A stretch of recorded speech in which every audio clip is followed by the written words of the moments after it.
യുവ ഓപ്പണറും T20 ഉപനായകനുമായ ശുഭ്മൻ ഗില്ലിനെ പുറത്താക്കി ശക്തമായ നിലപാട് ഇന്ത്യൻ ക്രിക്കറ്റ് ടീം നൽകിക്കഴിഞ്ഞു. T20 ലോകകപ്പ് അരികെ എത്തിയിരിക്കെ അപ്രതീക്ഷിതമായിട്ടായിരുന്നു ഗില്ലിനെ പൂർണ്ണമായും കൈവിട്ടത്. പ്ലേയിങ് 11-ൽ നിന്ന് തഴഞ്ഞാൽ പോലും ഗില്ല് T20 സ്ക്വാഡിൽ ഉണ്ടാകുമെന്നാണ് പ്രതീക്ഷിച്ചത്. മയമില്ലാത്ത ഈ നടപടി മാനേജ്മെന്റ് എടുത്തതോടെ T20 ലോകകപ്പിന് ശേഷം ടീമിൽ അടിമുടി മാറ്റമുണ്ടാകുമെന്ന് ഉറപ്പിക്കാം. ഗില്ലിന് പിന്നാലെ മറ്റൊരു പ്രധാനിയെയും സെലക്ഷൻ കമ്മിറ്റി നോട്ടമിട്ട് കഴിഞ്ഞുവെന്നാണ് അറിയുന്നത്. അദ്ദേഹത്തിനുള്ള അവസാന അവസരമാണ് ജനുവരിയിലെ ന്യൂസിലൻഡിനെതിരെയുള്ള T20 ടൂർണമെന്റും അതിന് തൊട്ടു പിന്നാലെ എത്തുന്ന ലോകകപ്പും. ഫെബ്രുവരി മാർച്ച് മാസങ്ങളിലായി നടക്കാനിരിക്കുന്ന ലോകകപ്പിന് പിന്നാലെയാണ് ആ വമ്പൻ തീരുമാനം BCCIയുടെ ഭാഗത്തു നിന്നും ഇന്ത്യൻ ആരാധകർക്ക് പ്രതീക്ഷിക്കേണ്ടത്.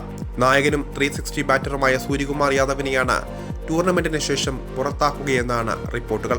മോശം ഫോം മാത്രമല്ല, പ്രായവും T20യിൽ അദ്ദേഹത്തിന്റെ T20 കരിയറിനെ ക്ലൈമാക്സിൽ എത്തിച്ചിരിക്കുകയാണ്. ഈ വർഷം ഒരു അർദ്ധ സെഞ്ചുറി പോലുമില്ലാതെ വലയുകയാണ് സൂര്യ.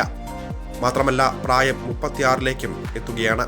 അതുകൊണ്ട് തന്നെ അടുത്ത ലോകകപ്പിന് ശേഷം പുതിയൊരു നായകന് കീഴിൽ ടീമിനെ വളർത്തിയെടുക്കാനാണ് ഇന്ത്യയുടെ പ്ലാൻ.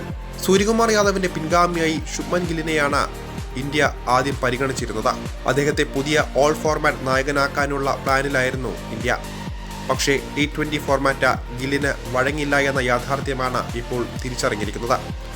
ലോകകപ്പിനുള്ള ഇന്ത്യൻ ടീമിൽ നിന്ന് പോലും അദ്ദേഹത്തെ ഒഴിവാക്കാനുള്ള കടുപ്പമേറിയ തീരുമാനത്തിലേക്ക് നയിച്ചതും ഇക്കാര്യം തന്നെ.